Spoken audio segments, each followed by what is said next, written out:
Inter అయిపోయిందా? Engineering ఎక్కడ join అవ్వాలా అని ఆలోచిస్తున్నారా? స్కిల్ జెన్ లో జాయిన్ అవ్వండి. 100% జాబ్ సాధించండి.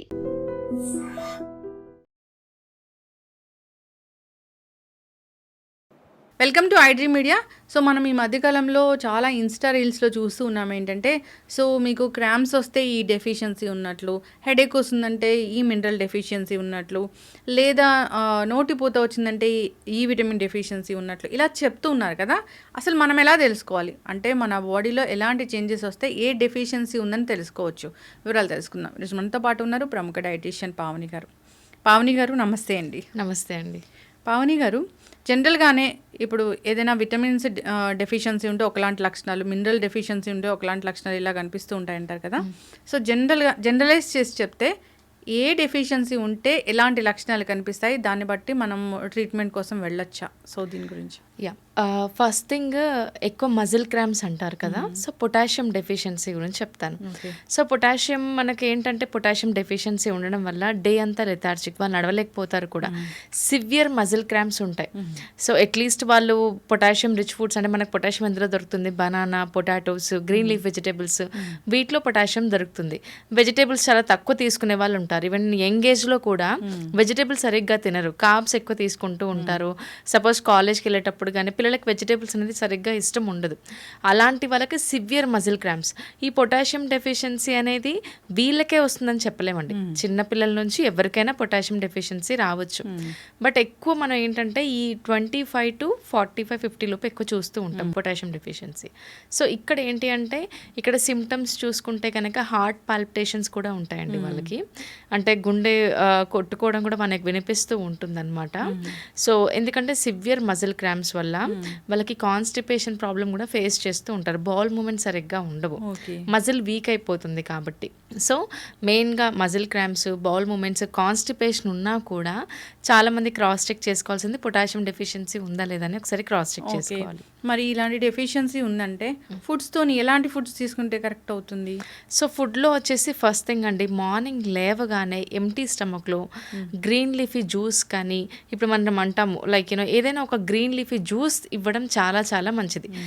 ఎక్స్పెషలీ ఎవరికైతే పొటాషియం డెఫిషియన్సీ ఉంటుందో. మనం గ్రీన్ జ్యూసెస్ చూస్తూనే ఉంటాం, లైక్ ఏబీసీ జ్యూస్ అని చెప్పేసి, అందులో కొంచెం పాలకూర వేసుకుంటే బ్లాంచింగ్ ప్రాసెస్లో కూడా వెజిటేబుల్స్ జ్యూసెస్ అనేది తీసుకోవచ్చు. ఇక్కడ చాలా మందికి ఒక డౌట్ ఉంటుంది, గ్రీన్ జ్యూసెస్ తీసుకోమంటున్నారు, అందులో టాక్సిన్స్, ఆక్సిలేట్స్ ఉంటాయి కదా, కిడ్నీకి ఏమైనా ప్రాబ్లం వస్తుందేమో అని చెప్పేసి ఒక చిన్న డౌట్ ఉంటుంది. సో వాళ్ళు బ్లాంచింగ్ ప్రాసెస్లో తీసుకోవచ్చు. అంటే ఏ గ్రీన్ లీఫీ తీసుకున్నా కూడా డైరెక్ట్గా కాకుండా కొంచెం వేడి నీళ్ళల్లో వేసేసి ఆ తర్వాత వాళ్ళు జ్యూస్ లాగా చేసి తీసుకోవచ్చు అనమాట. ఈ గ్రీన్ జ్యూస్ అనేది ఎంటీ స్టమక్లో తీసుకోవడం వల్ల చాలా చాలా బెనిఫిట్ ఉంటుంది. బట్ మినిమం 10 days తీసుకున్నాం అన్నట్టు కాకుండా మినిమం 41 days కానీ లేకపోతే 1 month కానీ కంటిన్యూగా తీసుకుంటేనే బెనిఫిట్ అనేది ఉంటుంది. సో మార్నింగ్ లేవగానే గ్రీన్ జ్యూసెస్ తీసుకోవడం చాలా మంచిది. లంచ్ కానీ బ్రేక్ఫాస్ట్ కానీ ఏ మీల్ తీసుకున్నా కూడా వాళ్ళు ఎక్కువ వెజిటేబుల్స్ అనేది ఇంక్లూడ్ చేయాలి. పర్టికులర్గా ఈ వెజిటేబుల్స్లోనే ఉంటుంది పొటాషియం అన్నట్టు లేదు. మంచిగా వెజిటేబుల్స్లో వైటమిన్స్, మినరల్స్ మనకు కంప్లీట్గా దొరుకుతాయి. సో ప్రతి మీల్ ఎక్కువ వెజిటేబుల్స్ ఉన్నట్టు చూడాలి. ఎగ్జాంపుల్ చిన్నపిల్లలకు అనుకుని ఒక చిన్న చిట్కా ఏంటంటే, మనం చపాతీ పిండి కానీ వాటర్తో తడుపుతూ ఉంటాం. దాని బదులుగా మనం పాలకూర కానీ ఏ కూరగాయ కానీ గ్రీన్ లీఫీ కొంచెం వాటర్ వేసేసి బాయిల్ చేసేసి అది మిక్సీ పట్టేసి దాంతో చపాతీ పిండి కలిపామనుకోండి. సో దానివల్ల కూడా గ్రీన్ కలర్లో రావడం కానీ, పిల్లలు చపాతీ ఇష్టంగా కూడా తింటారు. సో ఆ విధంగా కొన్ని చిట్కాలు పాటిస్తూ పిల్లలకి అట్లీస్ట్ గ్రీన్ లీఫ్ వెజిటేబుల్స్ అనేది ఇవ్వాలి. పెద్దలకు కూడా చాలా చాలా మంచిది. అండ్ ఎక్కువ కరివేపాకు, కొత్తిమీర ఎక్కువ యూస్ చేస్తూ ఉండాలన్నమాట. ఇంకోటి తమలపాకులు కూడా ఎక్కువ యూస్ చేస్తూ ఉండాలి. సో ఈ విధంగా యూస్ చేయడం వల్ల కొద్ది గొప్ప 100%లో 80% ఖచ్చితంగా ఒక 1 monthలో రికవరీ అయిపోతారు. సెకండ్ పాయింట్ ఏంటంటే, సివియర్ మజిల్ క్రాంప్స్ ఉన్నప్పుడు ప్రోటీన్ కూడా చాలా అవసరం. సో ప్రోటీన్ రిచ్ ఫుడ్స్ కూడా ఖచ్చితంగా ఇంక్లూడ్ చేయాలి. ప్రోటీన్ రిచ్ ఫుడ్స్ చూసుకుంటే కనుక వెజిటేరియన్స్ అయితే paneer, soya chunks are equal to chicken అండి. సో చాలా బెటర్గా మనకు ప్రోటీన్ దొరుకుతుంది. సోయా చంక్స్ తీసుకోలేని వాళ్ళు దాన్ని మిక్సీ పట్టేసి కర్రీలలో వేయడం కూడా అలవాటు చేసుకోవచ్చు.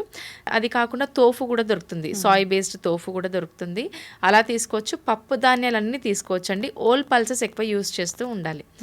అండ్ ఒకవేళ నాన్ వెజిటేరియన్స్ అయితే ఫిష్లో కంప్లీట్గా ప్రోటీనే ఉంటుంది, ఫిష్ తీసుకోవచ్చు. చికెన్ బ్రెస్ట్ పీస్ తీసుకోవచ్చు, ఎగ్స్ పుష్కలంగా తీసుకోవచ్చు. సో ఈ ప్రోటీన్ మనకు లేదనుకోండి, ఎంత మనం మెడికేషన్ తీసుకున్నా, ఎంత పొటాషియం రిచ్ ఫుడ్స్ తీసుకున్నా కూడా సమ్వాట్ మనకి హెల్ప్ అవ్వాలంటే ప్రోటీన్ అనేది యాడ్ అవ్వాలి. సో ఈ విధంగా ఈ పొటాషియం డెఫిషియన్సీని మనం ఓవర్కమ్ చేయొచ్చు. ఎస్. అయితే నెక్స్ట్ అంటే మనము మజిల్ క్రాంప్స్ గురించి మాట్లాడుకున్నాము. ఇంకా B12 డెఫిషియన్సీ ఉంటే ఎలాంటి లక్షణాలు కనిపిస్తాయి? ఫస్ట్ ఆఫ్ ఆల్ మనకు B12 మన బాడీలో ఏం చేస్తుందంటే చాలా చాలా ఇంపార్టెంట్ వైటమిన్. సో ఇది నర్వ్ ఫంక్షనింగ్కి మనకేంటంటే చాలా చాలా హెల్ప్ అవుతుంది. సో B12 డెఫిషియన్సీ ఓవరాల్గా మనకి రెడ్ బ్లడ్ సెల్స్ ప్రొడక్షన్ కూడా అవుతుంది అనమాట. B12 వల్ల రెడ్ బ్లడ్ సెల్స్ ప్రొడక్షన్ కానీ నర్వ్ ఫంక్షనింగ్ కానీ ఓవరాల్గా మనకు మన బాడీని కేర్ తీసుకుంటుంది. చాలా ఇంపార్టెంట్ వైటమిన్. సో ఈ వైటమిన్ డెఫిషియన్సీ ఉన్నప్పుడు కాళ్ళల్లో మంటలు, తిమ్మిళ్ళు బాగా వచ్చేస్తాయి వాళ్ళకి. సో మెయిన్గా హార్ట్ పాల్పిటేషన్స్ కూడా వీళ్ళకి కూడా ఉంటాయి. ఇంకోటి ఏంటంటే చాలా ఎనిమిక్ అయిపోతూ ఉంటారు. రెడ్ బ్లడ్ సెల్స్ ప్రొడక్షన్ సరిగ్గా ఉండకపోవడం వల్ల ఆడవాళ్ళల్లో అనిమిక్ అయిపోతూ ఉంటారు. ఇలా మనకి ఈ సిమ్టమ్స్ చూస్తూ ఉంటాం. ఇంకోటి పేల్ స్కిన్ కూడా ఉంటుంది. జాండీస్ వచ్చినట్టు స్కిన్ కనిపిస్తూ ఉంటుంది B12 డెఫిషియన్సీ ఉన్న వాళ్ళకి. సో ఈ సిమ్టమ్స్ కనిపిస్తున్నాయి, బాగా వీక్ అయిపోతున్నాము అని అంటే కనుక వాళ్ళు ఖచ్చితంగా వైటమిన్ B12 రిచ్ ఫుడ్స్ అనేది ఇంక్లూడ్ చేయాలి. Okay. So vitamin B12 rich foods అంటే ఏముంటాయి? వైటమిన్ B12 చూడండి, వెజ్లో మనకు చాలా తక్కువ దొరుకుతుంది, నాన్ వెజ్లో ఎక్కువ దొరుకుతుంది. సో వైటమిన్ B12 మనకు దొరికేది ఎక్కువ నాన్ వెజ్లోనే దొరుకుతుంది. నాన్ వెజిటేరియన్స్కి అయితే ప్రాబ్లం ఉండదండి. ఎగ్స్లో కానీ, చికెన్లో కానీ, ఫిష్లో కానీ, చికెన్ బ్రెస్ట్లో కానీ, మటన్లో కూడా, లివర్లో కూడా మనకు వైటమిన్ B12 పుష్కలంగా దొరుకుతుంది. When it comes to vegetarian ఇది ఒక టాస్క్ అని చెప్పొచ్చు. వాళ్ళు ఒకవేళ తీసుకోలేకపోతున్నారు ఫుడ్స్, ఫర్మెంటెడ్ ఫుడ్స్లో వైటమిన్ B12 ఉంటుందండి. సో కర్డ్ తీసుకోవడం కానీ, మొలకెత్తిన గింజలు తీసుకోవడం కానీ, ఇలాంటివి ఫర్మెంటెడ్ ఫుడ్స్ ఎక్కువ ఇంక్లూడ్ చేస్తూ ఉండాలి.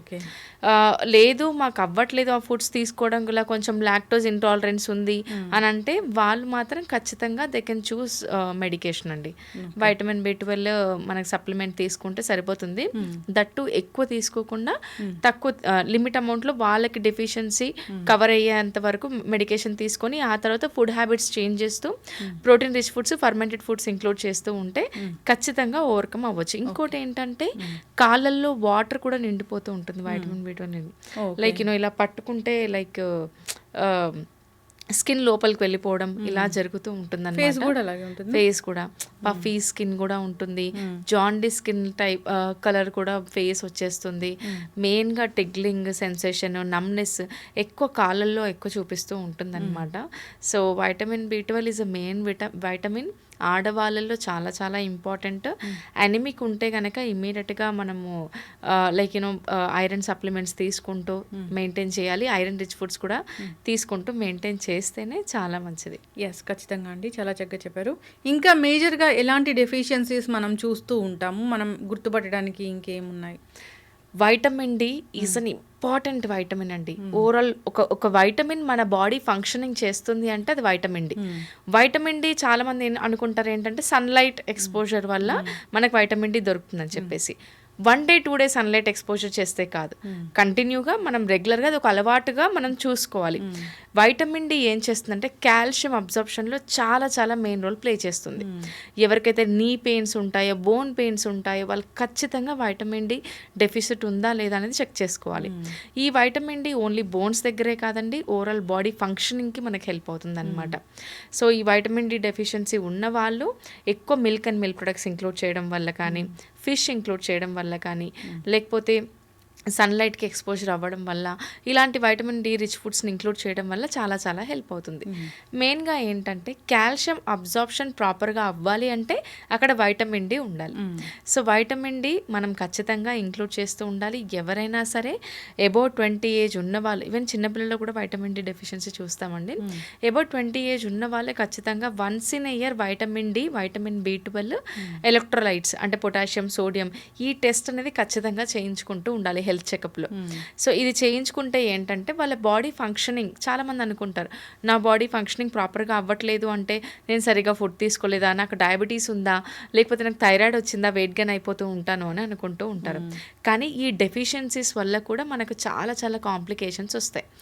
ఇంకోటి ఏంటంటే వెయిట్ గెయిన్ కూడా అవుతారండి. Vitamin B12, vitamin D deficiency ఉన్న వాళ్ళు వెయిట్ గెయిన్ కూడా అవుతారు. ఎందుకంటే మజిల్ క్రాంప్స్ ఉంటాయి, హార్ట్ పాల్పిటేషన్స్ ఉంటాయి, complete overall metabolic vitamin vitamins కాబట్టి మన మెటబాలిజం, ఇమ్యూన్ సిస్టమ్ కూడా దెబ్బతింటుంది. ఓకే. దానివల్ల వెయిట్ గెయిన్ అవుతూ ఉంటారు. ఎస్ మేడం, మరి డి డెఫిషియన్సీ ఉంది, ఏం చేయాలి? డి డెఫిషియన్సీ ఉన్న వాళ్ళు ఫస్ట్ థింగ్ ఏంటంటే మిల్క్ అండ్ మిల్క్ ప్రొడక్ట్స్ ఖచ్చితంగా ఇంక్లూడ్ చేయాలండి. ప్రతి మీల్లో కర్డ్ కానీ ఒక పూట పాలు తాగడం కానీ చేయాలి. మాకు మిల్క్ అండ్ మిల్క్ ప్రొడక్ట్స్ పడవండి అస్సలు అని అనుకున్న వాళ్ళు నాన్ వెజ్ ఆప్షన్ తీసుకోవచ్చు. ఎగ్స్, ఫిష్, చికెన్ బ్రెస్ట్ తీసుకోవచ్చు. లేదండి ఇది కూడా మా వల్ల అవ్వట్లేదంటే they can go for paneer or tofu. ఆ ప్రోటీన్ ఫుడ్స్ కూడా, కాల్షియం ఫుడ్స్ కూడా అవ్వట్లేదంటే they have to choose supplement అండి. ఓకే. సో అది ఇంకోటి సన్లైట్ ఎక్స్పోజర్ అవ్వడం అనేది చాలా చాలా ఇంపార్టెంట్ అండి. ఓకే. అసలు ఈ మధ్యకాలంలో సన్లైట్ ఎక్స్పోజరే లేదు అసలు. ఎస్ అండి, ఎందుకంటే మార్నింగ్ ఎవరు లేవట్లేదు.